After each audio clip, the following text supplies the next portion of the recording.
দেশের মাটিতে চাষ হচ্ছে মরুর বুকের বিখ্যাত খেজুর আজোয়া। তবে শুধু আজোয়া নয়, মরিয়ম খেজুর চাষেও পাওয়া গেছে ব্যাপক সাড়া। অবাস্তব মনে হলেও দেশেই চাষ হচ্ছে অত্যন্ত সুস্বাদু ও পুষ্টিগুণে ভরপুর এসব ফল। এভাবেই আজোয়া, মরিয়ম সহ আরো 10 জাতের সৌদি খেজুর চাষ করে তাক লাগিয়ে দিয়েছেন জয়পুরহাটের কৃষক সাইফুল ইসলাম। এই অসাধ্য সাধনে সাইফুল ইসলাম অনুপ্রাণিত হন ইউটিউব ভিডিও দেখে, যে ভিডিওতে তিনি জানতে পারেন আজোয়া খেজুরের ঐতিহাসিক কাহিনী। এরপর মহান আল্লাহর উপর বিশ্বাস রেখে প্রায় 2.5 বিঘা জায়গার উপর 450টি সৌদি আরবের খেজুর গাছের চারা লাগান আর পান অভাবনীয় সফলতা। চারার উপরের মাত্র 3 বছরের মাথায় প্রথম ফলের দেখা পান সাইফুল ইসলাম। একটি গাছে ফল ধরে 50 কেজিরও উপরে। তবে শুধু খেজুরের ফলনই নয়, দেশের আবহাওয়ায় গাছ বেঁচে যাওয়ায় নিজের জমিতে সৌদি খেজুরের বাণিজ্যিক চাষের স্বপ্ন দেখতে শুরু করেন সাইফুল ইসলাম। পরবর্তীতে পরীক্ষামূলক চাষের পরিধিও বাড়ান। এরপর আধুনিক পদ্ধতিতে প্রায় 10,000 খেজুর গাছের চারা তৈরি করেছেন সাইফুল।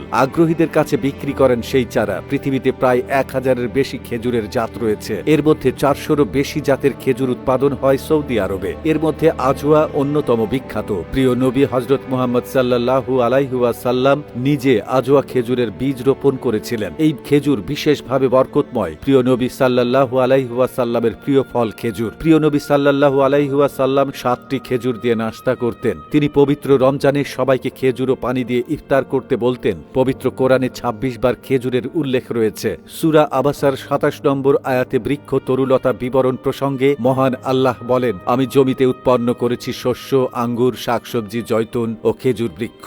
এই খেজুর সৌদি আরব তথা মরু অঞ্চলের ফল হওয়ায় মরুভূমিতে চাষ